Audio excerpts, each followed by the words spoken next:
everyone, this is Yami, your Latina next door. Welcome back to my channel. If you're new here, I share inexpensive home decor inspiration for your home, as well as DIY tutorials. And right now, my husband and I are renovating our little house on 2.5 acres that we hope to make into our very own homestead. So if that sounds interesting, make sure to subscribe and hit that notification bell so that you don't miss a video. And right now, I am in my kitchen and I am going to share an amazing dessert just in time for the holidays.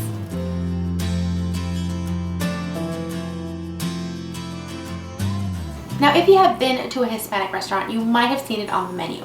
But if you're not familiar with it, it's kind of like a custard, only it's not as creamy because it holds its form and it tastes amazing. Now, there are many versions of flan out there and I'm sure they're all good, but I am going to be sharing the one that I think is the best. And I'm going to show you guys how easy it is to make because it looks intimidating, but it really isn't. So if you're interested in learning my version of flan, please keep watching. All right, so in order to make your flan, here's what you're gonna need. You are going to need 5 eggs. You're gonna need 1/2 cup of sugar. You're gonna need 1 can of condensed milk and 1 can of evaporated milk. You're also gonna need 1 tablespoon of vanilla extract. That is for the flan itself. Now for the caramel, because we will be making caramel today, we are gonna be using 1 full cup of sugar. Now, to bake it, we're gonna need 2 pans, and I have a 9-inch round pan right here inside of a bigger pan. Now, the reason is because we are gonna put it in a water bath. Of course, you're also gonna need a blender to mix it all in. Now, before we do anything, I am gonna set my oven to bake at 350 degrees and have that warming up while I do my caramel. I am also gonna be heating up some water for the water bath.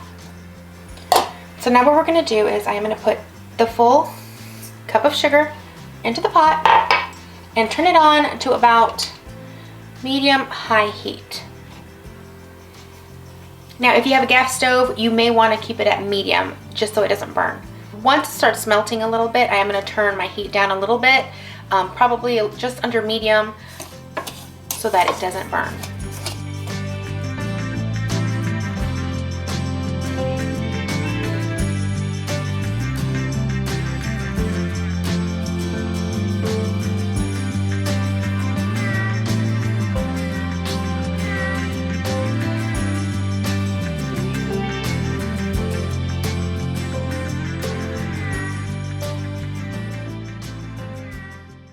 Now once you pour the caramel into the pan, you want to spread it out as quickly as possible because the sugar will solidify really quickly.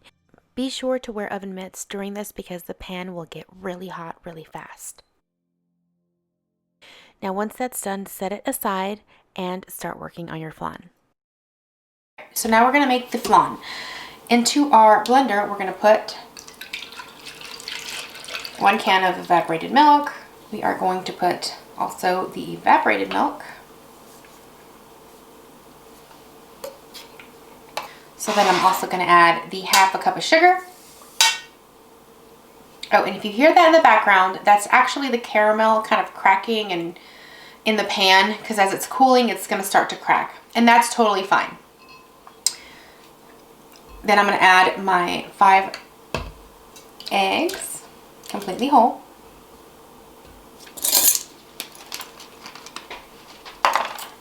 1 whole tablespoon of vanilla extract, and turn this baby on. The trick here is to not over blend it. I usually blend it up to about 30 seconds or so and not anymore because this will over blend those eggs and create a very hard, stiff flan. Also, sometimes if you beat too much air into it, you'll get a whole bunch of bubbles in your flan and it will not give it a nice soft texture.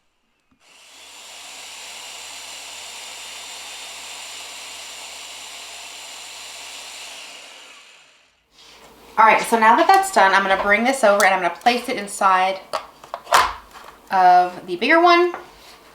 This is still very hot. And as you can see, it will crack and that's totally fine.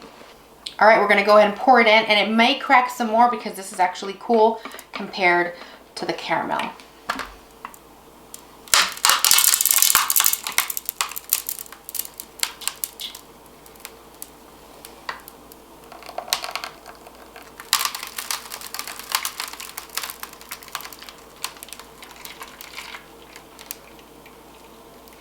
And you want to fill it out about 2/3 of the way, between half and 2/3 of the way.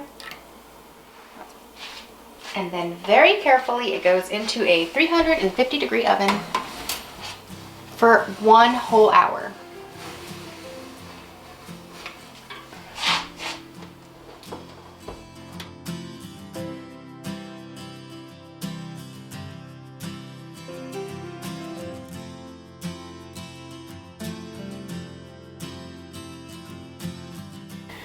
Alright, so now it's out of the oven and I am going to let it rest here for a few minutes and let it cool down just a bit before I do anything with it. Okay, so it's been about 5 minutes or so and at least the water is no longer steaming. And what you want to do is you want to take a nice thin knife and you want to go around the entire edge of the flan.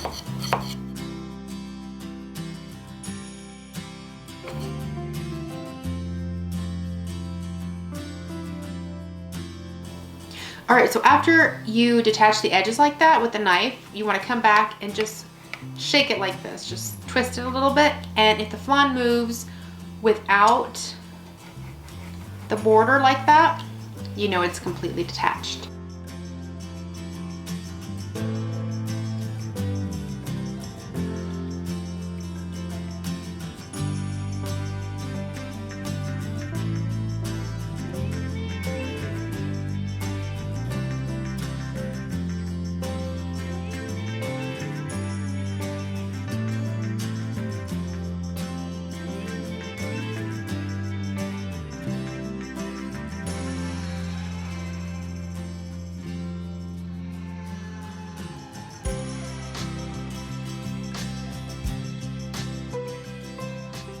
Now, so what I like to do is I like to leave it out here a little bit longer and wait till all the steam comes off of it before I cover it up.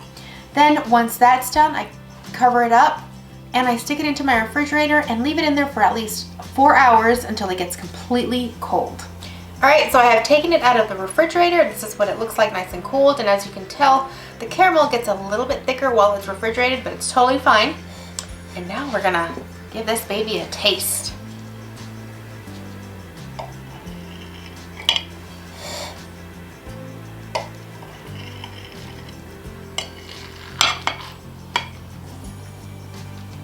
Look at that.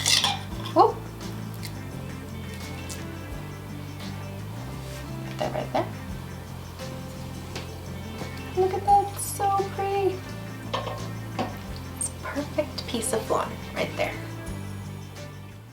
To me, this is the perfect texture for a flan. When it kind of sticks onto your spoon like that, it is so soft, it really does melt in your mouth. Please make sure to hit like if you enjoyed this video and let me know in the comments below if you're going to be trying this recipe for the holidays. This is your Latina next door wishing you all buen provecho, and I will see you guys in the next video. Until then, adios.